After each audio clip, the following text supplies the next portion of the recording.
When people need constant reassurance from others, constant approval from others, is because they probably haven't found God to the fullest extent yet. Because God is the only person who can give you that 100% reassurance. That is the only person you should seek approval from. And you don't even need to seek that because He's loved and accepted you since day one. You don't need a approval point.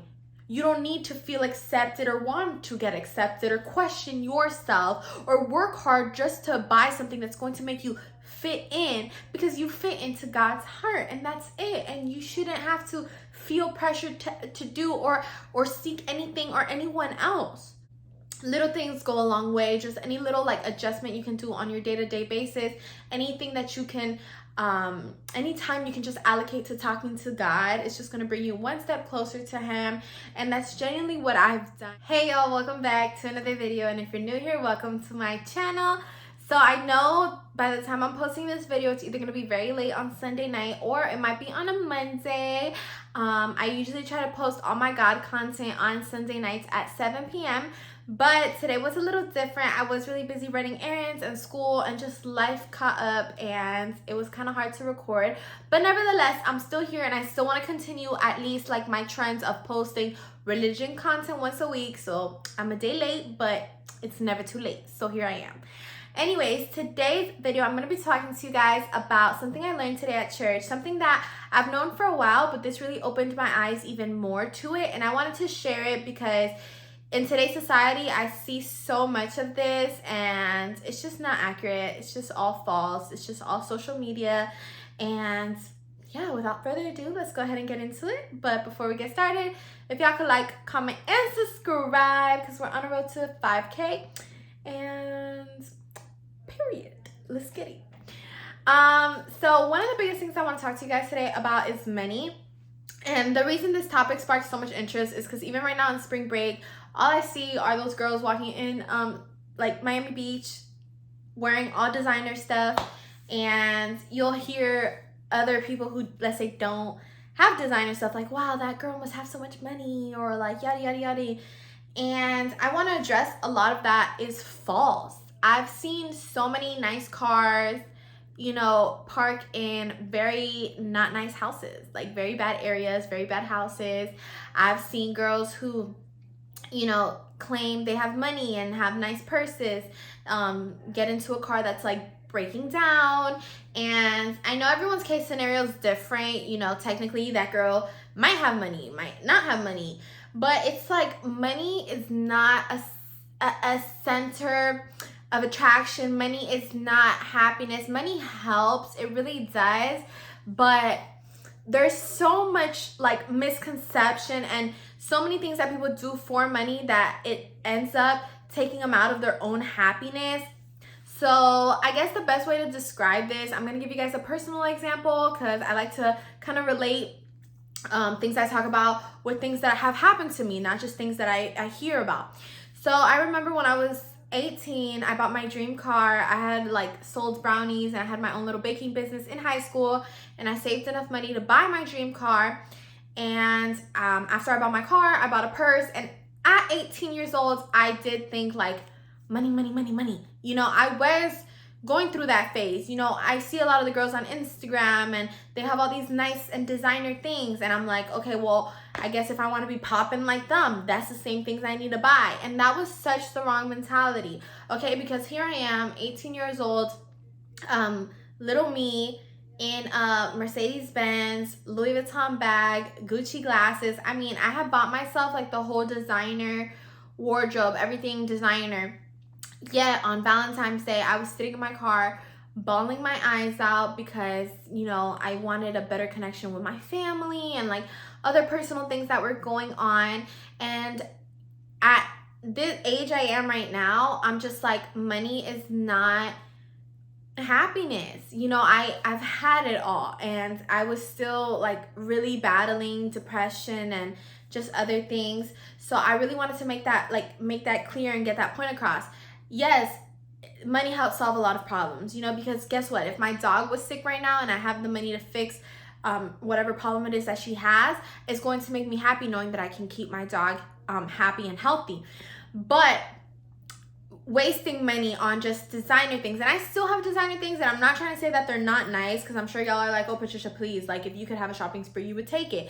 Yes, but right now I regret that Louis Vuitton bag. Like a $2,000 on a purse, unless you're really balling like that, it's just a waste. I'd rather spend $2,000 on a business.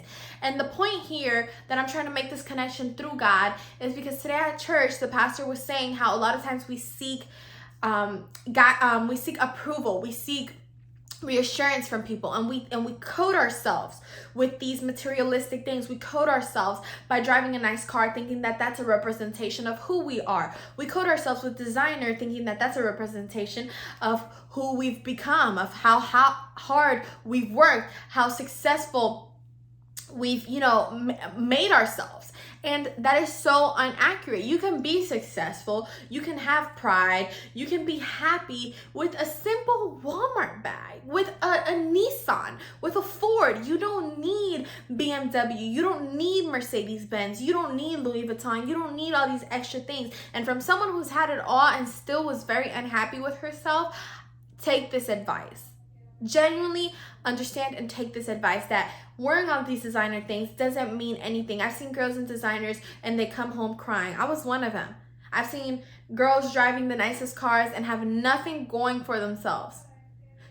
The things you have does not define you, okay? When people need constant reassurance from others, constant approval from others, is because they probably haven't found God to the fullest extent yet, because God is the only person who can give you that 100% reassurance. That is the only person that you should seek approval from, and you don't even need to seek that, because He's loved and accepted you since day one. So when people do these kind of actions, like, yeah, well, I just have money, and they're just bragging about money, I'm just like, I don't know what the point it is here that you are trying to prove. But when you believe in God 100%, you don't need to prove a point. You don't need to feel accepted or want to get accepted or question yourself or work hard just to buy something that's going to make you fit in, because you fit into God's heart, and that's it. And you shouldn't have to feel pressured to do or seek anything or anyone else. So that was one of the biggest things today I learned, and I just felt like I could relate to it, and especially now with everyone on spring break and everyone wanting to wear the most luxurious things and have luxury cars and things like that. A lot of it is a front. A lot of these things are rented, okay? One of the other things I really enjoyed that the pastor brought up today at church was letting go of the past.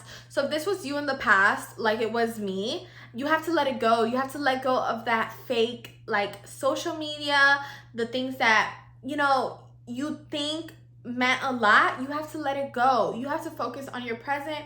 You have to focus on your future. Little things go a long way. Just any little adjustment you can do on your day-to-day basis, anything that you can anytime you can just allocate to talking to God, it's just going to bring you one step closer to Him. And that's genuinely what I've done. And I'm a glam girl, don't get me wrong, I absolutely love fashion, but there's other ways of seeking fashion besides just spending money. I would see people just spend money on things that didn't even look nice, but it was $5,000, and it's well, I'm wearing a $5,000 shirt. They wouldn't even say the brand, and you're like, you know what, you're just sugarcoating yourself, trying to make yourself sound, I don't know what it is that you're going for, but you need to find Jesus is what you need to find. You know what I'm saying? Because honestly, it's just too common in today's society, and it's just so false, and it's because of everything people see on social media. And one of the other things he talked about today was social media and anxiety, and how social media is one of the leading causes of anxiety, because people often can feel jealous, intimidated, envious. You see someone doing good on social media and you're just like, oh, I wish that was me. I'm not working hard enough, I'm not up to date. And first of all, you don't even know if that picture is cropped. You don't even know if that picture is real. You don't know anything. And second of all, God has His mission, His purpose, His path for you already. So you just have to trust Him. So maybe, someone else might seem like they're ahead of you, but you don't know what tomorrow has in store. Maybe tomorrow you'll feel finally like you're 5 steps ahead of that person. And it should never even be a competition. It should just be whatever is meant for me and whatever is meant to come into my path, let it come at its own time, at its own will. Don't force it. you know? So you might see people on vacation in Texas and you're like, damn, like I wish I was in Texas. But little do you know that a year from now you're gonna be in Bora Bora, which is probably a lot more fun than Texas. And you know, no shade to Texas, but y'all get what I'm saying? Like, don't be in competition with someone else because you don't know what's in store for yourself. And you should never feel envious of anyone. If not, congratulate them for what they're doing, because your time is also going to come. Just because it hasn't come, it doesn't mean it's never going to come. It might be taking a little longer because everyone's path is different. But nevertheless, maybe your future is brighter, bigger. You never know. So you just must trust the Lord. You must just give it to him. Stop worrying for the little things. Stop feeling anxious. And I know it's easier said than done. I totally get it. But practice little things that can help you feel better. Don't be envious of anyone. Everyone has their own path, and you never know what's in store for you until you finally just kind of like let go, let God, and just have him do his thing, because he already knows what's gonna do it. And you tugging and trying to mix the strings up, oh well, I saw this person is on vacation, so now I must go on vacation. No, you don't. No, you don't. Don't try to twist the strings or, you know, like play with the show, okay? God knows what he's doing, so just trust him and follow him and let him honestly like guide you and lead the way. That's the best thing I can tell y'all. Another side note, I'm super happy. My mom and my brother went for the first time today with me to the church I've been going to. Okay, they do go, but they go to a different church and not all the time. So I was really happy that they joined me, and they even gave her a Bible, which I'm just so happy about. Her Bible is a little different than mine, so I'm just gonna go ahead and show y'all. So they gave her this Bible right here, very, very pretty. That's how it looks. It just says Holy Bible here on the side. I know you guys can't really see it. And it's the blue. That's how the pages in there look. That's how thick it is. Mine is just a little different. Mine is like a paper cover. This is more like leather. Yeah, this is leather cover. This is paper cover.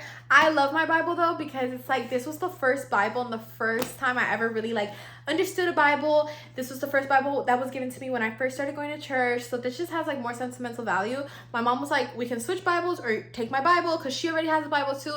But I was like, honestly, this was given to you, and even if you don't use it, like we can put it to the side, because I know she has another one and I can use both of them. But this right here, like this Bible just means a lot to me because it was just like my first Bible. But this one was also really nice. So I'm happy they kind of like, they stepped up their game, okay? That's how mine looks on the side. That's how theirs looks on the side.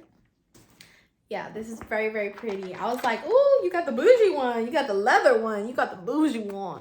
But I love mine, so I wouldn't trade it. Just because something's nicer, you don't trade what you have good memories with, okay? Let that be a fact for y'all, okay? This is a nicer, prettier Bible, but this is the Bible that has been through me on my darkest times. So I'm gonna keep this one, okay? Y'all can find, you know, what I'm referring to over here, okay? Don't go for just what's pretty and nice. Stick to who's been there for you in your darker times, okay? I'm gonna wrap it up. Thank you guys so much for watching, and I'll see you guys in my next video. Don't forget to like, comment, and subscribe. Bye.